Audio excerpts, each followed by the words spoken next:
তো রাখতে হবে। তাই আজ আমরা যে লীলাটি আস্বাদন করব, আস্বাদনের বিষয়বস্তু হল নিত্যানন্দের মিলন। যিনি কিনা বৃন্দাবনের বলরাম ছিলেন, তিনি ঘোর কলিকালে দুটি দেহ ধারণ করে এসেছিলেন। একটি হলো এই গৌরহরির নিজের দাদা বিশ্বরূপ, আর আরেকজন হলো সেই বীরভূম জেলার অন্তর্গত রাঢ় দেশ। সেই রাঢ় দেশের এক ছোট্ট গ্রামে হারাই পণ্ডিতের গৃহেতে তিনি অবতীর্ণ হলেন। এই হলো আরেকটি দেহ।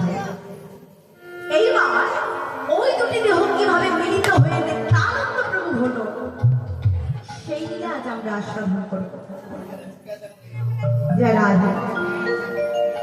তোমার বাবা শ্রীয় সঙ্গনে গৌরাঙ্গ মহাপ্রভু দুটি বাহু উত্তোলন করে পুরাবীর ভাবে ভাবাবিত হয়ে আজ কীর্তন করছে। কেমন ভাবে কীর্তন করছে? গৌর নাচে রে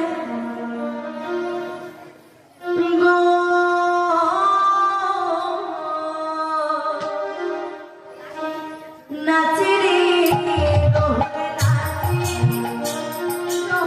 নাচে রে গৌর নাচে গৌর নাচে রে গৌর